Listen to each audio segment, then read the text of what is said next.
After my fall, they didn't even call an ambulance. It was a Tuesday. I remember that because I had just taken out the trash slowly, carefully, the way I did everything these days. My legs weren't what they used to be. The uneven tile at the back door caught the toe of my slipper, and the next thing I knew, my face was pressed against the cold stone, and my hip was screaming. I lay there for what must have been 15 minutes before I managed to crawl back inside, bruised, shaking, humiliated. My son came home that evening, not with worry, not with concern, but with irritation. He looked at the bruises on my arm like I'd spilled something on the carpet. I remember his words, "Exactly, Mom, you can't keep doing this. We're not equipped to take care of you." That was the moment, not the fall, not the bruises, not the ache in my hip that throbbed with every breath. It was those words, "You can't keep doing this," like I was a problem he hadn't signed up for. A rusting pipe in the corner of his life, a noise he wished would go away. I didn't say anything. I just nodded the way I always had when he was younger, and angry, not because I agreed, but because arguing would only make things worse. The next morning, they brought it up again, not gently, not kindly, like it had been decided, like they were informing me of a schedule change. "We found a place for you," his wife said, eyes darting to the coffee table. "It's got good reviews. They have activities, as if I needed a coloring book and someone to clap for me when I played bingo." I had once held this boy's fevered head against my chest all night when he was 5. I had worked 2 jobs so he could go to a school with air conditioning and a library. I had skipped dinners to feed him more, sold my rings when tuition came due. And now he looked at me like I was denting the furniture. That afternoon, I sat on the edge of my bed, packed a small bag, and listened to the sound of my daughter-in-law vacuuming the hallway. She didn't speak to me. She didn't ask if I needed help. And when the taxi came, not a family car, not a hug, goodbye, just a yellow cab with a driver who barely glanced at me, I understood something I hadn't wanted to admit. They didn't want me here anymore. I was no longer the mother who made pancakes shaped like stars, or the woman who cheered too loudly at school recitals. I was something they whispered about when they thought I was asleep, an inconvenience with gray hair and trembling fingers. When the facility door closed behind me, the silence didn't feel peaceful. It felt final. But here's the thing. What they didn't know, what they never bothered to ask, is that you don't raise a child through storm after storm without learning how to survive one more. You don't live decades stretching every penny, guarding every scar, loving without applause, without learning how to wait. And you don't call someone a burden who remembers every betrayal with perfect clarity. I didn't know yet what I was going to do, but I knew this. I would not disappear quietly. Not this time. Not for them. Before he called me a burden, he used to call me Mommy. His voice was high and sweet, and when he was afraid of the dark, he would crawl into my bed with his teddy bear and whisper, "Don't let go, okay?" And I never did. Not when he had nightmares, not when he got sick, not even when his father walked out and left us with nothing but debt and a leaking roof. I held on. I was 26 with no degree, no family to fall back on, and a toddler who looked at me like I was magic. I worked the early shift at the diner and the late shift cleaning offices. I remember falling asleep on the bus and waking up 2 stops past ours with my son still in my arms fast asleep, wrapped in my coat like a little king. Back then, we didn't have much, but we had each other. I used to tell him stories while he bathed. One day, I'd say, scrubbing behind his ears, "You're going to be someone people admire, and I'll be the proudest mom in the world." He would smile up at me with missing teeth and say, "I'll take care of you when you're old." I believed him. It wasn't just words. It was a promise, carved into long nights, and cheaper shoes, and holidays I spent working, because over time meant he'd have presents. I didn't go on dates. I didn't buy new clothes. I didn't even renew my driver's license. After it expired, every penny went to his future. He was smart, so smart. He got into a magnet school, then a good university. I remember standing outside the orientation building, squinting at the schedule, because I didn't have glasses yet. He looked embarrassed when I hugged him in front of the other freshmen. That was the first time I felt the chill. Just a flicker, a blink, but I brushed it off. Of course he wanted space. He was growing up. That's what I raised him for, to fly to go further than I ever could. I sent him care packages, instant noodles, little notes, cough drops. He called sometimes, not often, but when he needed something, tuition money rent for the off-campus place, I made it happen. I even borrowed against the house, quietly, secretly. I told myself it was worth it. That's what mothers do, right? We don't count what we give. We only count the moments they smile. And when he graduated, I wore the same dress I'd worn to church for a decade and stood in the sun for hours just to get a photo. He posed stiffly. I told myself it was nerves. After college, he got a job in the city, a real job, corporate with benefits. He bought a car. He brought a girl home. She had long hair and expensive shoes and a laugh that didn't quite reach her eyes. She didn't look at me when she spoke, not once, but I smiled anyway. I cooked for them, made up the guest room, told stories he barely seemed to remember. They moved in together soon after, and then one day he called me and said, "Mom, we've been talking. We think it'd be better if you came to live with us. The house is too big for just us two." I cried after that call, not because I was sad, because I thought, finally, after all these years, I wouldn't be alone. I imagined evenings at the table, maybe grandkids one day, laughter, warmth, a second act. I packed up everything I owned into 6 boxes and 2 suitcases. I sold the house. I gave away the sofa I'd saved 6 years to buy.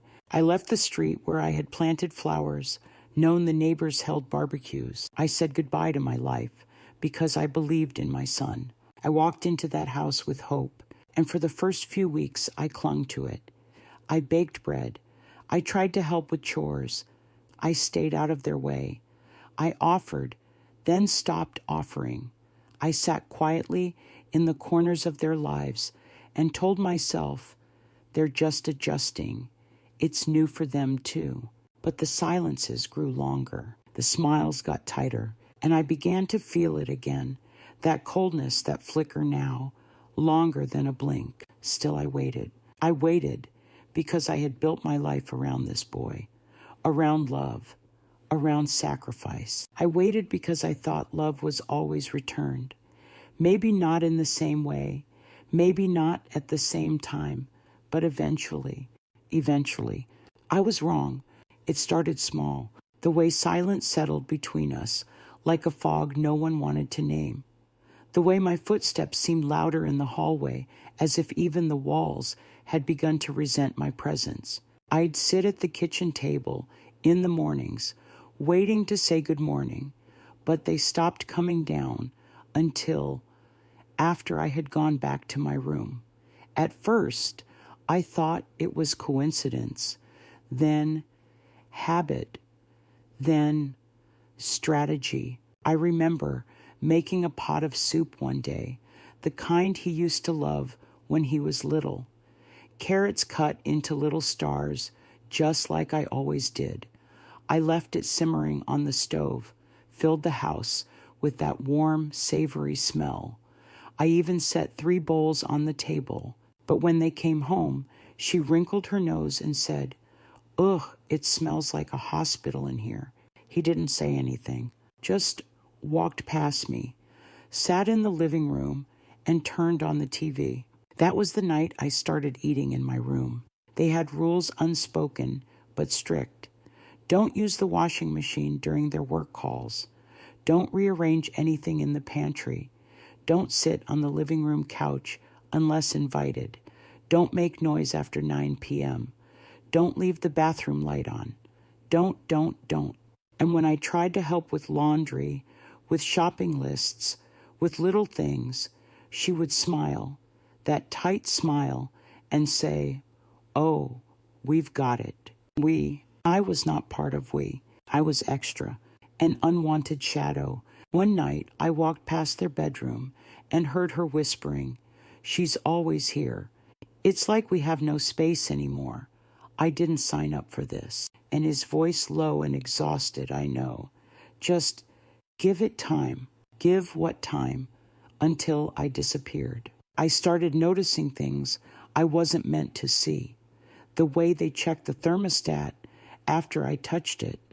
The way her eyes lingered on the grocery receipts. The way his laughter died when I entered a room.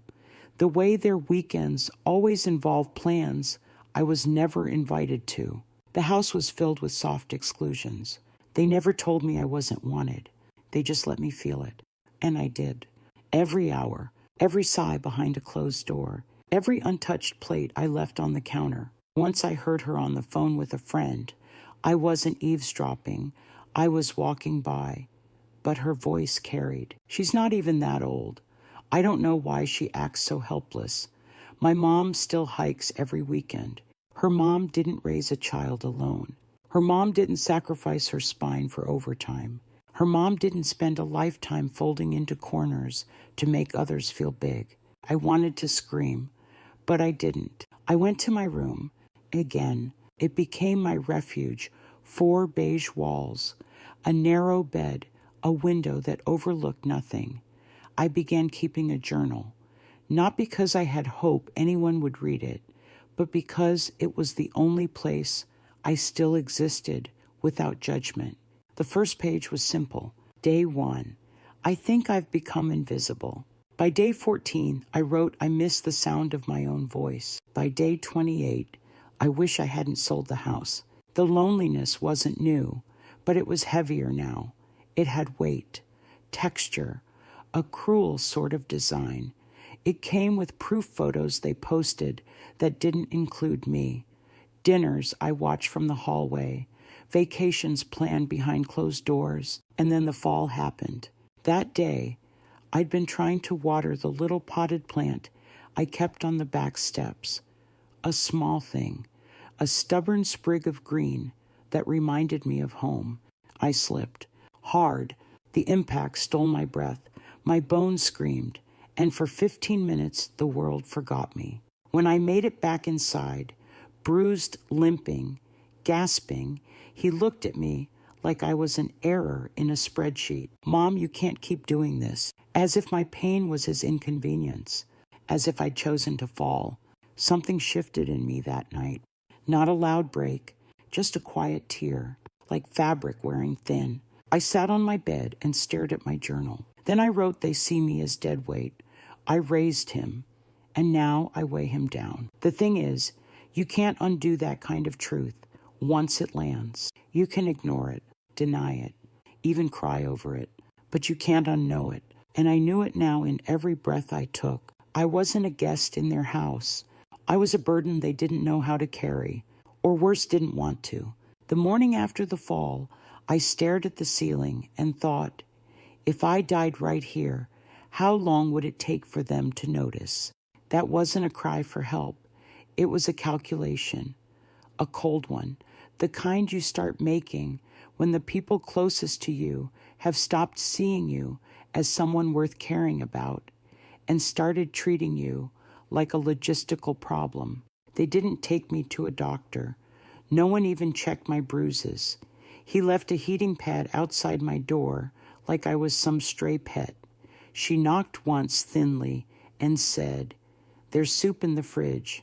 Help yourself. Help yourself." I had helped myself through poverty, through raising a boy alone, through scrubbing toilets at midnight so he could have clean clothes for school.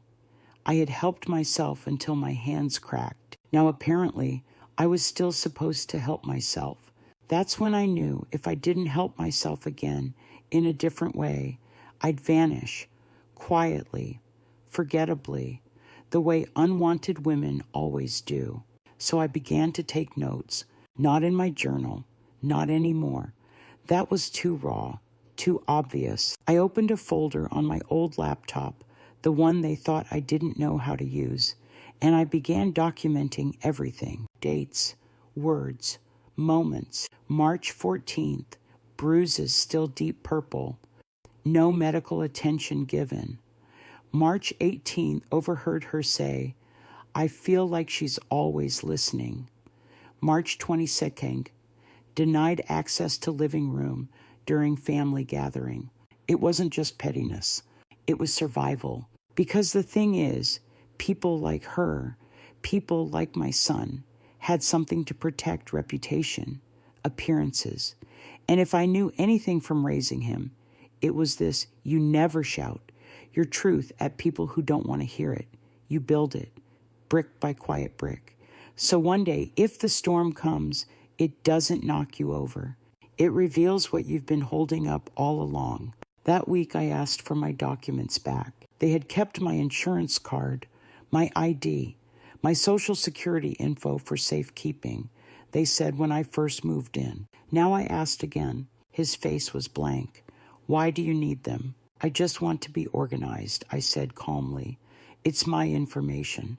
They gave it back reluctantly. She handed it to me in a thin manila envelope, sealed tightly, like I might do something criminal with it. That night, I went online. I looked up housing for senior support programs, anything that would let me live without begging for kindness. I even emailed a legal clinic. I didn't tell anyone. I just started preparing, not for escape, not yet, but for truth. One afternoon while they were out, I opened the hall closet and saw it a box with my name scrawled on the side. Curious, I pulled it down. Inside were things I hadn't packed: my childhood photo albums, a small jewelry pouch, and a letter. A letter I hadn't seen before. It was from my old neighbor, Mrs. Green. She had passed away the year before. The envelope was addressed to me, but sealed and marked for when the house is sold. My hand shook as I opened it. "Dear Linda, I know you've said you'd never sell that house unless it was the end of the world. If this letter reaches you, then I guess something big has changed. You've always been good, the kind of good that gets trampled on, the kind that gives more than she should. So if you're reading this and you're with your son, I really hope he's treating you the way you deserve. But just in case he doesn't know this, that home was yours. You made it into something sacred. Don't ever let anyone make you feel like you gave up nothing. You gave up everything, and you did it with love. If they make you feel like a burden, that's not your shame. That's their blindness. Take care of yourself now, sweetheart, for once. With love, Mrs. G." I sat on the floor with that letter in my lap and sobbed, not because I was sad, but because someone saw me. Someone remembered. And that was the moment. The turning point didn't come like lightning. It came like warm water after a long frost. I knew then that I wasn't crazy. I wasn't ungrateful. I wasn't oversensitive. I was a woman who had poured every part of herself into others. And now I had nothing left except the truth. And I would use it, not for revenge, but to reclaim myself. The confrontation didn't start with yelling. It started with a letter. I printed it on regular paper. No drama, no fancy font. just plain black ink on white, the kind of black and white I'd been denied for far too long. I wrote it over 3 nights carefully, deleted things that sounded bitter, rewrote passages that felt too small, and by the end, I had a simple truth laid bare, like bones on a table. I folded it into thirds, sealed it in an envelope, and placed it on the kitchen counter one Saturday morning, right next to the French press and her favorite ceramic mug. They saw it when they came down, still half asleep, but full of that low-level irritation they wore like a second skin when I was near. She picked it up first. "What's this?" she asked, but it was rhetorical. She was already opening it. He stood behind her, chewing a piece of toast, unconcerned, until she started reading aloud. "To my son and daughter-in-law, by the time you read this, I will be gone. Not in the way you might hope. Not in the way that lets you grieve without guilt.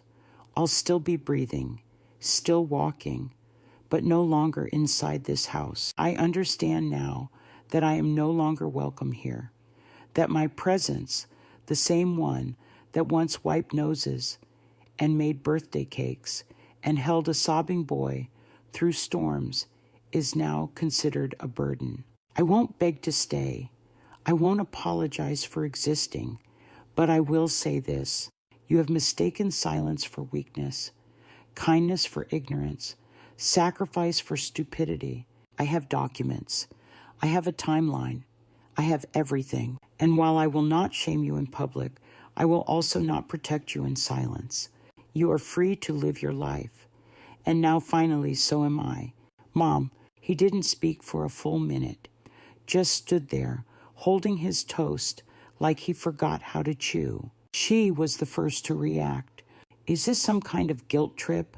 She spat, eyes wide and sharp. After all we've done for you, all you've done for me, I asked quietly from the hallway.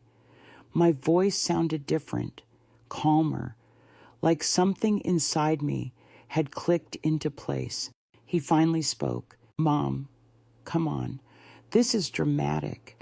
You're blowing things out of proportion. We invited you in.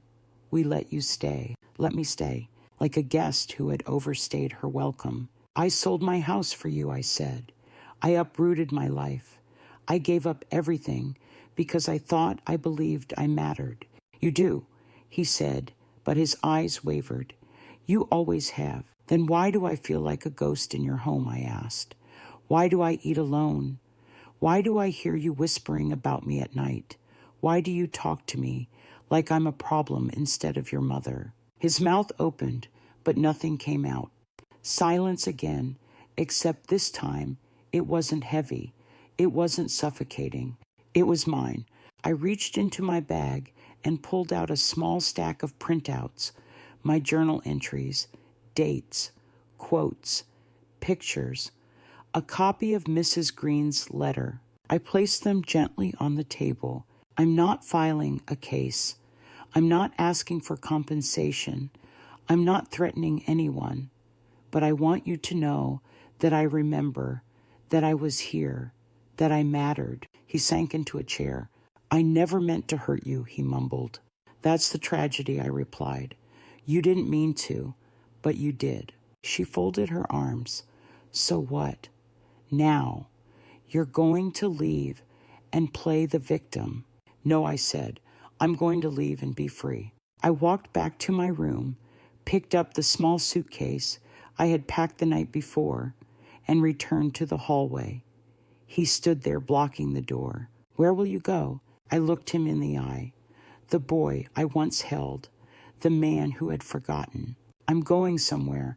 I'm not just tolerated. I said, somewhere I can breathe. You can't just leave like this, he said. You're my mother. That word mother tasted bitter now. Yes, I said, I am, but you forgot that when it mattered. And with that, I walked out the door. No tears, no shouting, just the sound of my own heartbeat, strong, steady, carrying me towards something I hadn't felt in years. Myself. I didn't go far, at least not at first. There was a small room available in a senior living co-op, not a nursing home, not a sterile hallway lined with wheelchairs, but a shared community of older women who still wore lipstick and argued over poetry at breakfast. I rented it with the money I had quietly tucked away over the years. Birthday bills, unspent, changed the odd refund check never mentioned to anyone. It wasn't grand. It wasn't even particularly warm, but it was mine. A single bed by the window, a chair, a narrow desk, and silence, not the heavy aching kind that surrounded me in my son's house, but the gentle hush of no one expecting me to shrink to be accepted. The first night, I made myself a cup of tea and sat on the small balcony. No one asked me what I was doing. No one looked disappointed by my presence, and for the first time in months, my chest didn't feel like it was carrying someone else's weight. The following morning, I woke up before sunrise and walked to the park nearby. My hips still ached. It would for a long time, but I moved at my own pace, listened to my own thoughts, and watched the light come in through the trees like a quiet apology. I was 68. Not young, not frail, just reintroduced to myself. I started writing again. Not journal entries, but letters. Long handwritten letters to no one in particular. Letters I never mailed. Just words I needed to release from my bones. Memories that had nowhere to live inside me anymore. Sometimes I sat at the common room and just listened. One woman had survived 2 husbands and 3 bypass surgeries. Another used to be a pianist in Paris and still tapped melodies with her fingers as she spoke. We weren't friends, not yet, but we were witnesses, and that was enough. About 2 weeks after I left, a letter arrived. From him, short, careful, guilt-laced between the lines. Mom, I'm sorry. I didn't realize how bad things had gotten. We thought we were doing the right thing, but I see now how wrong we were. I hope you're safe. I hope you can forgive me. If you ever want to talk, I'm here. I folded it once and placed it in a drawer, not out of cruelty, but because I needed time. Time to know if the apology came from him, the boy who once clung to my hand in crowded streets, or the man who let me disappear in his own home. And because for once, I was no longer rushing to forgive someone just to be loved. I began volunteering at the library 3 times a week, cataloging books, helping kids find their stories. Sometimes they'd ask me to read aloud, and I'd say yes slowly at first, then with more voice, more cadence, more presence. I was still tired, still healing, but I was whole. I no longer cried at night. I didn't flinch when the phone rang. I wasn't waiting for someone to see me, because I saw myself, the woman who gave everything, and still had something left. They thought I'd crumble, that I'd fade. But what they forgot is that a woman who has already lost everything isn't afraid of starting again, especially when she finally chooses herself. My new room had a crooked light switch and a window that didn't quite close all the way, but it faced east, and every morning the sun poured in like warm honey across the linoleum floor. I started waking up with it, not because I had to, not because anyone needed breakfast or rides or errands, but because I wanted to, because the light belonged to me. That was a feeling I hadn't had in years. You forget what it's like to move through space that isn't monitored, corrected, judged, to breathe without apology, to hum while folding your laundry without someone in the next room sighing. The first week, I said very little. The other women, some older, some younger than me, didn't pry. They welcomed me with gentle nods, offered tea bags in the shared kitchen, and shared gossip about who was stealing the good towels. There was a rhythm to their world, slow, and dignified. They had all been through something. You could see it in the way they sat, with that particular grace that only comes after being cracked open by life and still choosing to sit upright. I fit in, quietly, perfectly. One woman, Carol, ran a weekly story hour for the community kids. Volunteers would read classic books or local tales, and parents from the neighborhood would bring their toddlers in strollers, kids still sticky from breakfast. She caught me watching one day and asked, "You want a slot?" I shook my head. "I'm not a performer." Carol smiled. "You've lived. That's all the stage training you need." The next Thursday, I stood in front of 15 children and read The Velveteen Rabbit. My voice cracked once, not from nerves, but because I remembered reading the same book to my son when he was 4, his head heavy on my shoulder, whispering, "What does real mean?" Now I knew real isn't how you're made. It's what happens when you're worn down, overlooked, but still capable of loving anyway. The parents clapped, the kids clapped louder, and I smiled, not because I needed approval, but because I had finally remembered something I thought I'd lost forever, my own voice. I started reading every week. I started writing too. Letters, poems, small essays. I even submitted something to the local newspaper under a pen name. It was published. A quiet piece about resilience and memory and how some women carry entire households inside their bodies until they break and then rebuild. One morning, while organizing a shelf in the library, I found an old copy of Leaves of Grass. Tucked inside was a note scrawled in pencil. "I am large. I contain multitudes." It hit me so hard I had to sit down, because that's what they forgot, that I wasn't just his mother, or her inconvenience, or a line item in their budget. I was large. I contained the memory of sleepless nights, of held fevers, of whispered lullabies. I contained the echo of my own childhood, the ache of lost dreams, the quiet stubbornness of survival. I was more than the room they gave me, more than the burden they labeled me. I was my own woman again, not a victim, not a martyr, not even a hero, just me. And for the first time in decades, that was enough. He called again. I let it ring, not out of spite, not from anger, but because I no longer answered out of reflex. I no longer reached for crumbs of affection like they were life rafts. I waited until I was ready, and that meant choosing silence when silence felt right. But the voicemail, I listened to that. "Hi, Mom. It's me. Just wondering if you're okay. I've been thinking a lot about what you said and what you didn't say. I know I hurt you. I don't expect you to forgive me. I miss you." He didn't hang up right away.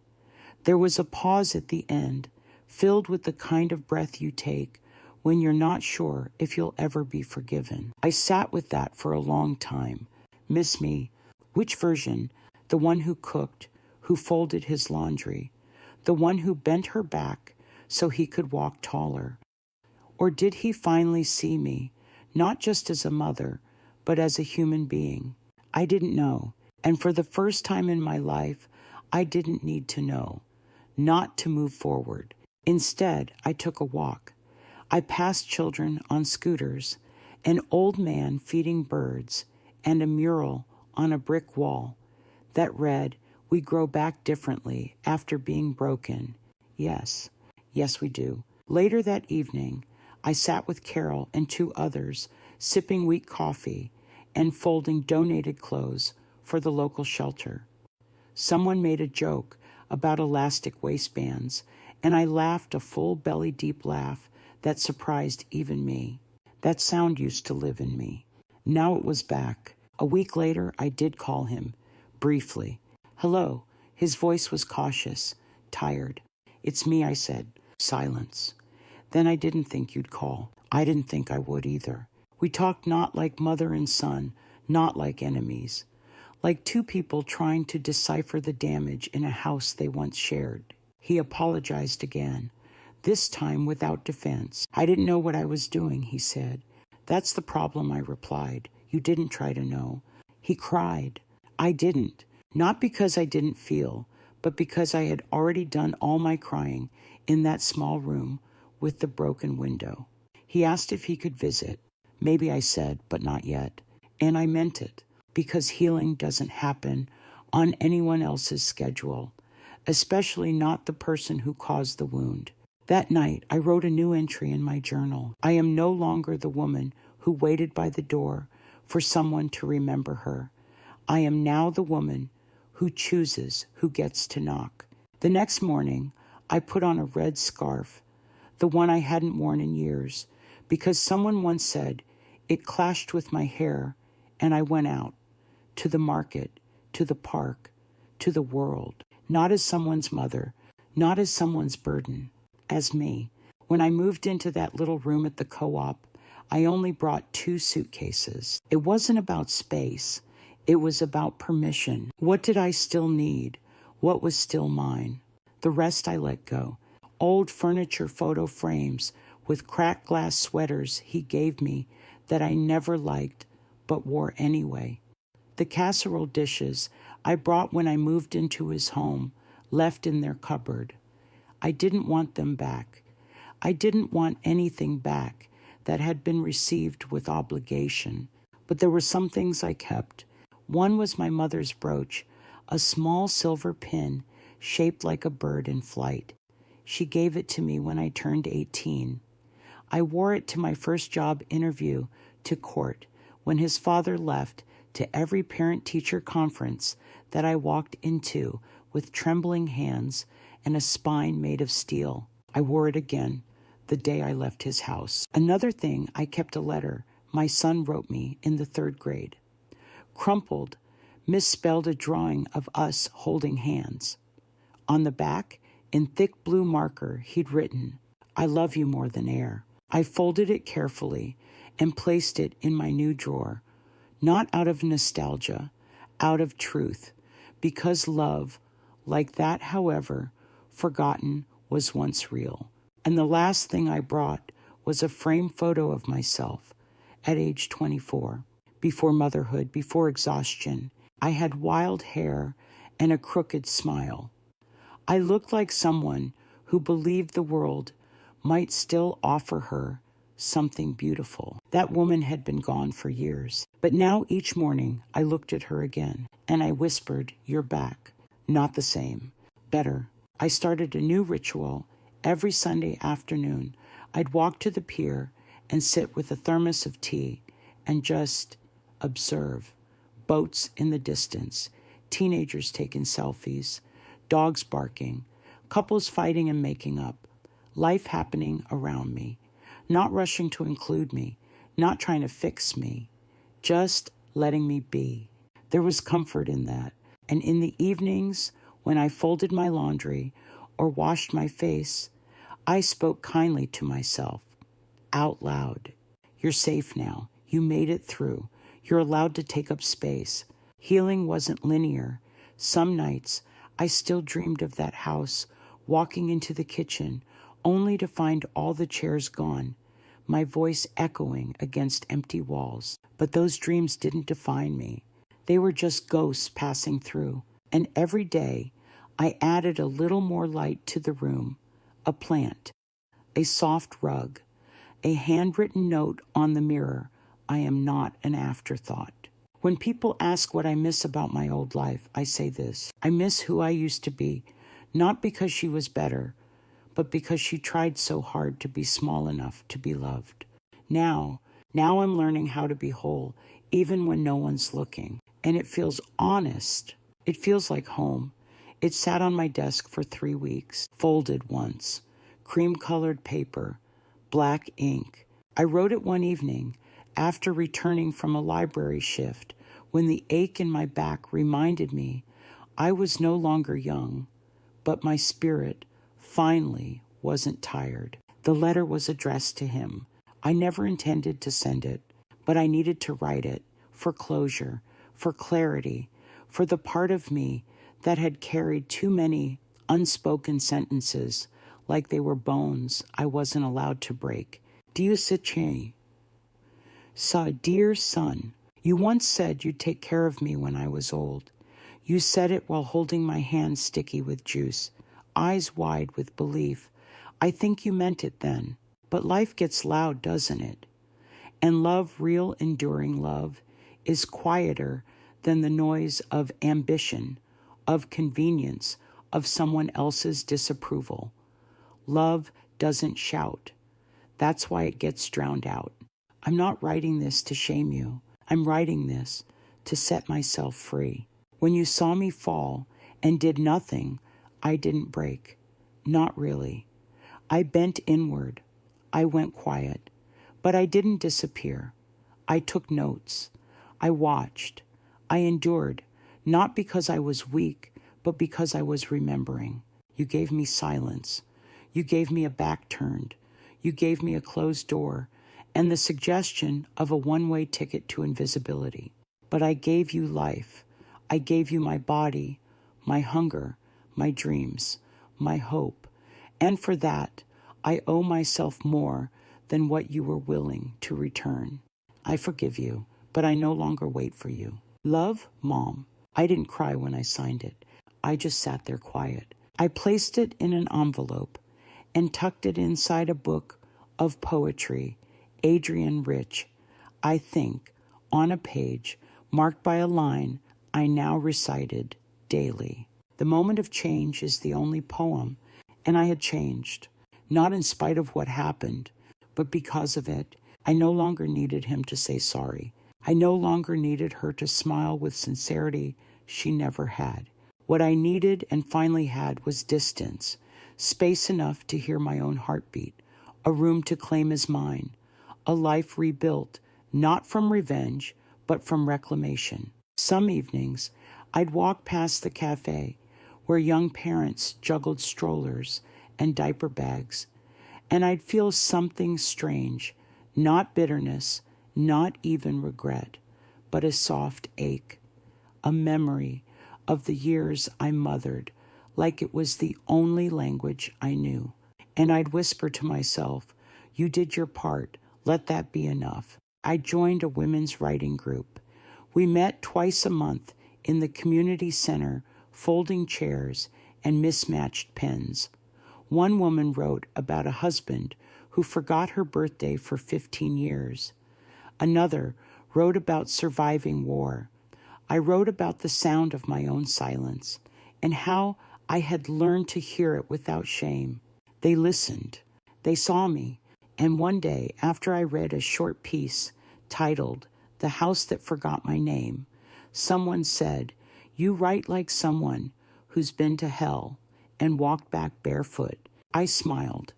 Not barefoot, I said. Just uninvited. We laughed, because that's the thing about survival. Once you know how to stitch yourself back together, you never again beg to be held. You become the arms you needed. You become the story you were waiting for. He came. I hadn't said yes, not clearly, but I hadn't said no either. Maybe it was the way his voice cracked on the phone.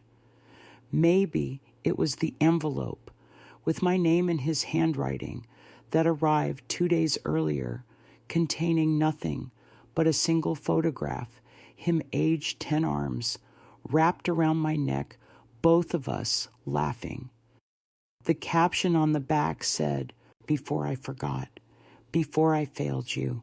He didn't knock right away. I saw him through the window, first standing by the garden path, hands in his jacket pockets, like a child waiting to be summoned. I opened the door slowly. He looked thinner, or maybe just smaller, grayer than I remembered, eyes rimmed with the kind of exhaustion that doesn't come from work, but from shame.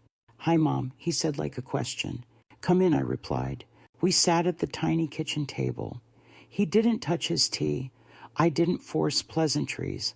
There was no catching up, just air between us, tight and trembling. Finally, he spoke. "I've been thinking about that letter you left." I didn't respond. He went on. I hated reading it because every word was true. The wind outside knocked against the glass. Still, I waited. "I thought I was doing what made sense," he said. It felt like the right decision at the time. We were tired. You needed care, and I didn't know how to help anymore." "You didn't ask," I said. He nodded. "That's the part that guts me. I didn't ask. I assumed. I justified." I watched him twist his wedding ring with his thumb, a nervous habit, one I hadn't seen since he was a boy, fidgeting before a spelling bee. "She left," he said. I blinked. He nodded. "2 months after you moved out. Said the house felt heavy. Said I was different." I didn't say anything. There was no joy in his confession, no smug justice, just emptiness. He looked up. "I've lost a lot, but I think I deserve to." For a long time, I said nothing. I studied his face. The man he'd become, not evil, not heartless, just blind in all the ways that mattered. I thought of all the times I'd covered his failures with my forgiveness, all the times I chose silence instead of confrontation because I feared losing him, and I realized I had already lost the version of him I raised. But here sat someone else, someone raw, someone unguarded, and I didn't need him to be my son again. I just needed to know he finally saw me.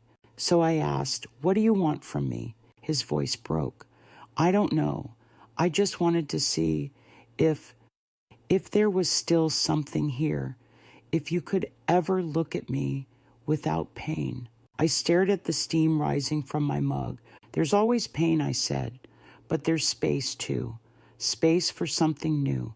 If it grows right, if it grows slow." He nodded. "I'll wait," he said, and I believed him. But I didn't hug him. Not yet. Instead, I walked him to the door and said, "Next time, bring your own tea." It was the smallest invitation, a crack in the wall, but for us it was everything. Healing didn't happen like a thunderclap. It came in increments, soft, patient, and strangely ordinary. I started noticing it one morning while trimming a plant on the windowsill. One of the leaves had browned. I snipped it gently, whispering something like, "There now, you can breathe." It wasn't until I sat back down that I realized I was speaking kindly to something, out loud, without embarrassment. That mattered. It mattered more than I let on. Because for years, I had measured my worth by how quietly I could hurt, how efficiently I could swallow disappointment without flinching, how small I could make myself in someone else's house, in someone else's life, to avoid being called difficult. But now I spoke gently, even to a wilting leaf, especially to a wilting leaf. I wrote again that afternoon, not for the group, not for the paper, not even for myself, just to write.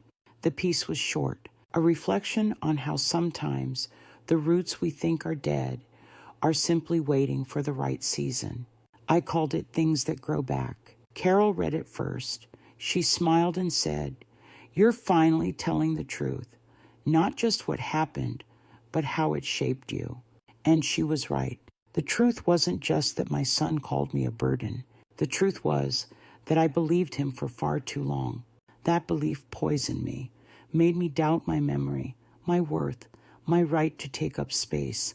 It made me question the years I gave so freely, the sleep I traded for stability, the dreams I never named, the softness I erased in order to be enough. But things grow back, sometimes slowly, sometimes sideways, but they do. My son sent another letter. This time he didn't apologize. He told me about a project he was working on, a new place he moved into, how he made a dish I used to cook badly. He admitted and cried when he tasted it. I didn't know memory could hide in food, he wrote. I wrote back, not long, not heavy, just a single page. I told him about my walks, my group, the way I was finally sleeping through the night.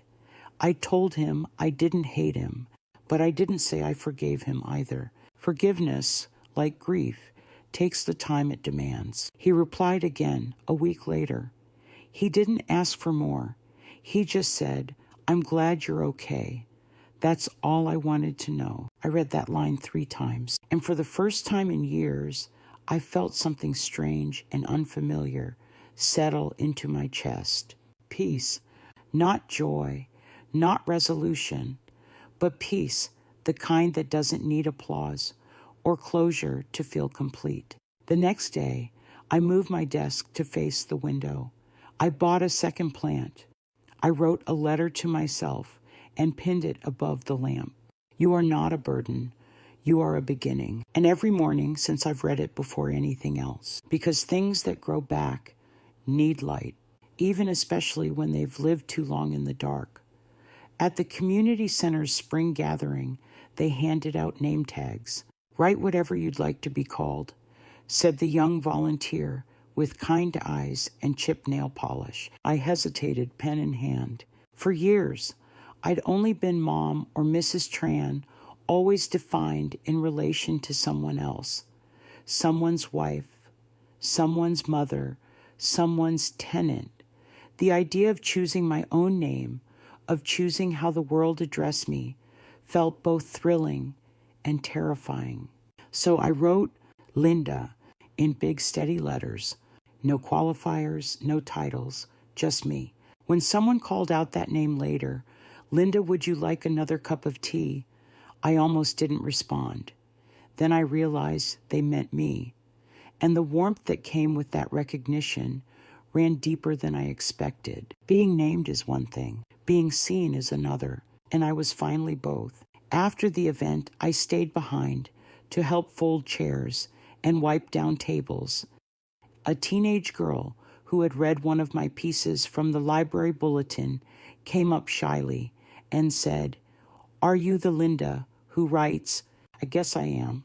I smiled. She handed me a little slip of paper with a line she said she'd copied from my essay. When you've spent your life apologizing for existing, the first time you say no feels like a rebellion. I read that to my mom, she said. She cried, and then we hugged. I think it helped her. I didn't know what to say, so I just hugged her back. That evening, I sat with the quiet for a long time.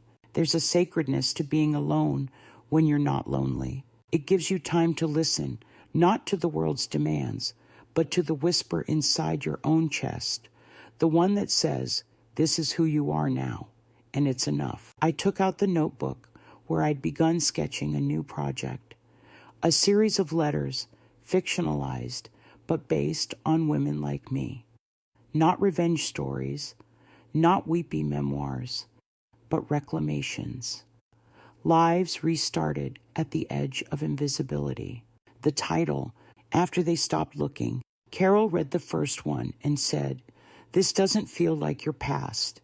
"It isn't," I replied. "It's my present finally speaking." My son hadn't written in over a month, and oddly, that didn't unsettle me. I no longer counted his silences as verdicts. I didn't hold my breath for proof that I mattered, because I had already decided that I did. I even bought myself a birthday cake that year, just a small one, lemon with white frosting.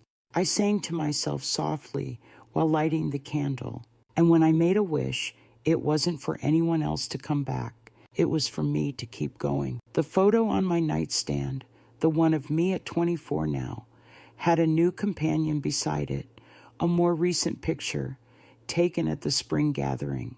Me in a yellow scarf, laughing, not posed, not pretending, just caught in the act of being whole. And written on the frame in tiny letters was this: she came back to herself, and that was the miracle.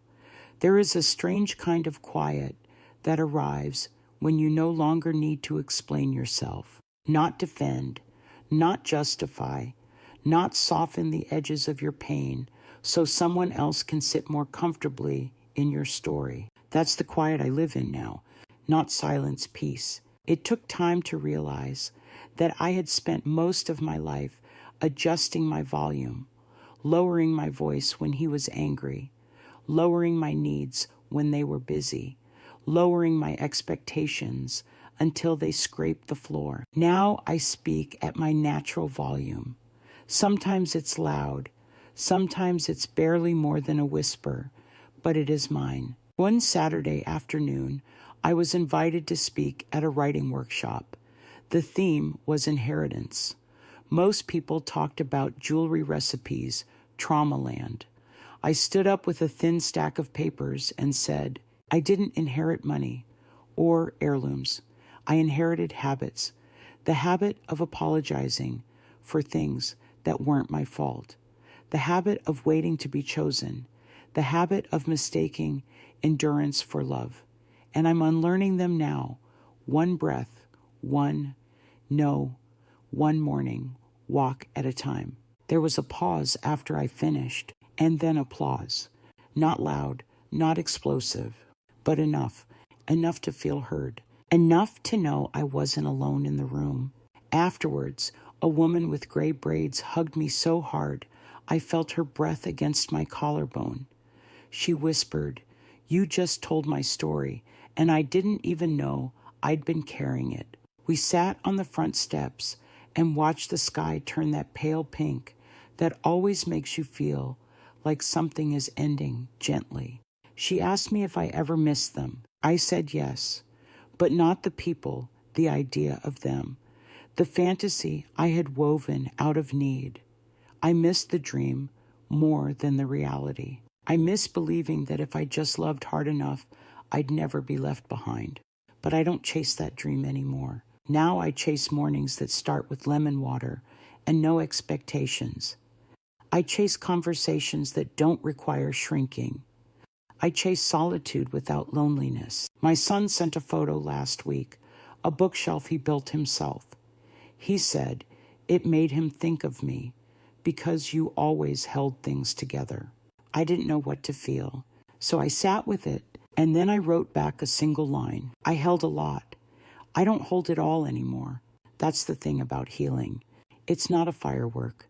It's not a speech. It's the moment you choose to stop holding what was never yours to carry. It's the moment you put the guilt down and walk away with lighter hands. I used to avoid mirrors, not because of wrinkles or gray hair. I earned every one of those, but because I didn't recognize the woman looking back. She looked tired, faded, not just in skin, but in presence. A woman who had learned to flinch when she entered a room. A woman who waited for permission to exist. Now every morning I face her, not with shame, with recognition. I run my fingers through my hair and say, "There you are." And she looks back like she finally believes she belongs. I think the first time I truly met myself, not as a mother, not as a wife, not as an obligation, was the afternoon I danced, alone, barefoot, in my small room, to an old Otis Redding song. I didn't plan to.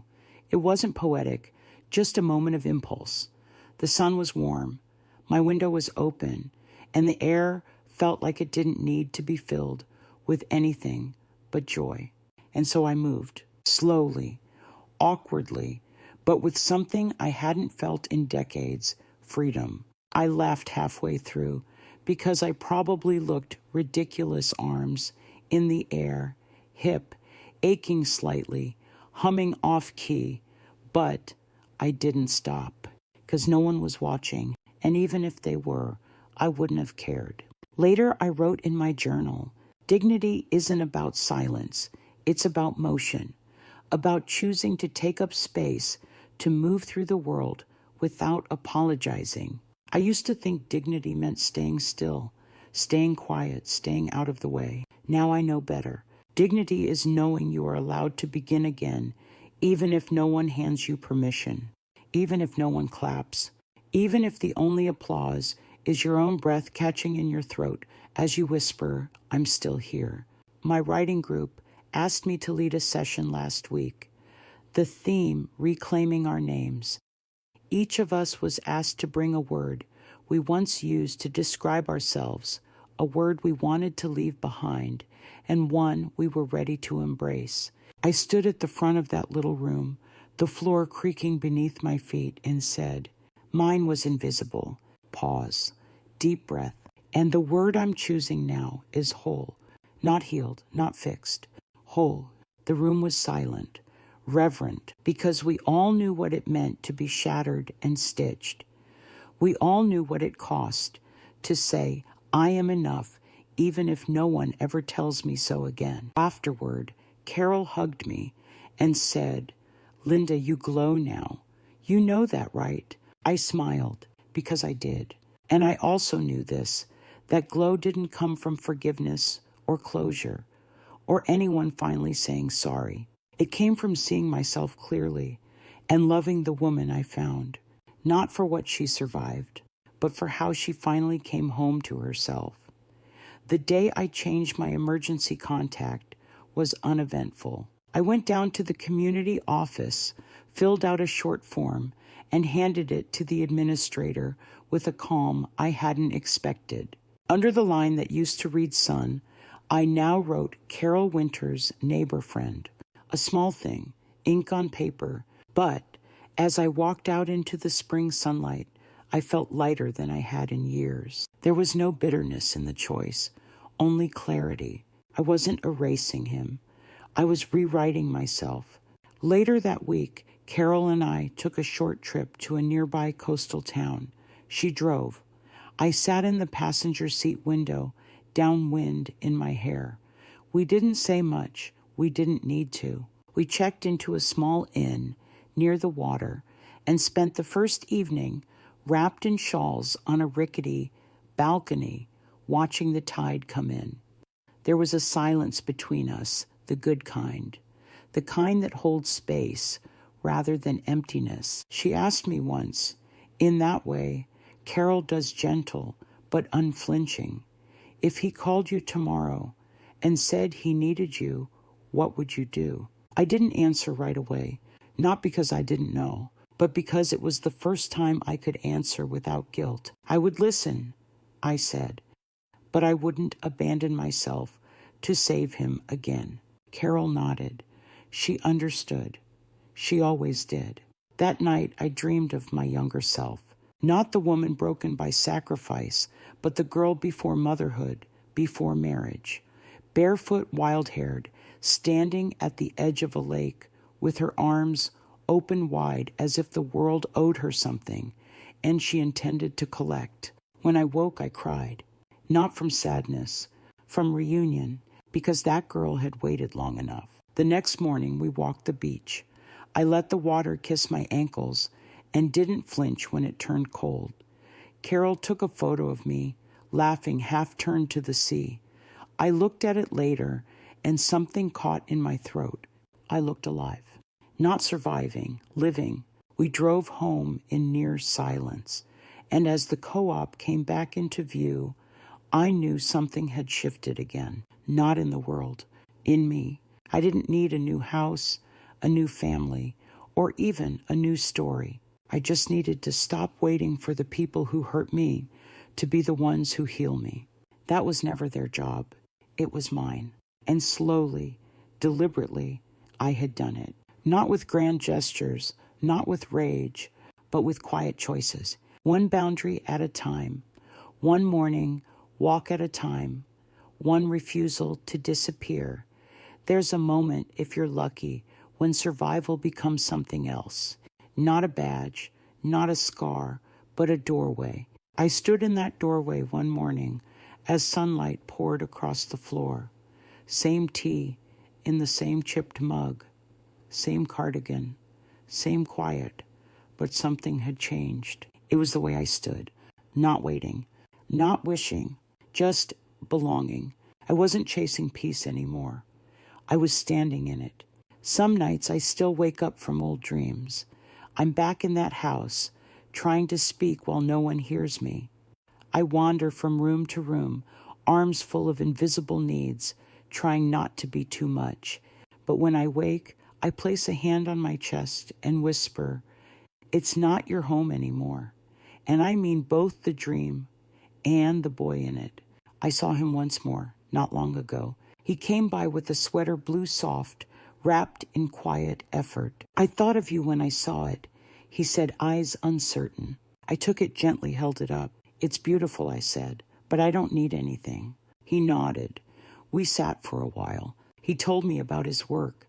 I told him about a poem I'd written. It was brief, not stiff, but distant, the way people are when they're no longer orbiting each other's lives, but sometimes pass by. Before qui. Before he left, he asked, "Are we Morkias qui d'afraid?" I smiled. "We're where we are," and that was enough, because forgiveness isn't about going back. It's about releasing yourself from the anchor of what won't change. And I had. In the weeks that followed, I felt myself softening further, not toward him, but toward myself. I stopped rereading the journals I once used to survive. I started planting herbs on the windowsill. I joined a dance class for women over 60. I said yes to new things, not because they promised healing, but because I had finally made room for joy. That's the part no one tells you. When you stop surviving, the world doesn't rush in with a fanfare. It just quiets, softens, waits. And if you're ready, you step into the after. The after is not glamorous. It's sacred. It's a slow morning with no apologies. It's making plans that don't include waiting. It's telling the truth without rehearsing it for someone else's comfort. The after is mine. I am not what was left behind. I am what rose. Some treasures had been recovered. Others more valuable still had been discovered for the first time. Not forgiveness, not reconciliation, but dignity, stillness, a quiet self-respect that no one could hand me and no one could take away. It wasn't the ending I'd expected. I used to dream of tearful apologies, grand reunions, a son who remembered how to love me the way I had loved him. But what came instead was harder, clearer, and in the end, more honest. He may never understand the weight I carried, but I do, and I will never carry it the same way again. I don't live in the past. I don't wait for the phone to ring. I write, I walk, I take deep breaths in small rooms filled with light, and I laugh now, not the polite kind, the real kind, deep in the chest, soft around the edges, full of air. Because I am not what they named me. I am not the burden they passed off. I am the woman who walked out with nothing and still built something beautiful. It wasn't the ending I'd expected. It was better. Harder, yes, but mine. Thanks for listening. Don't forget to subscribe, and feel free to share your story in the comments. Your voice matters.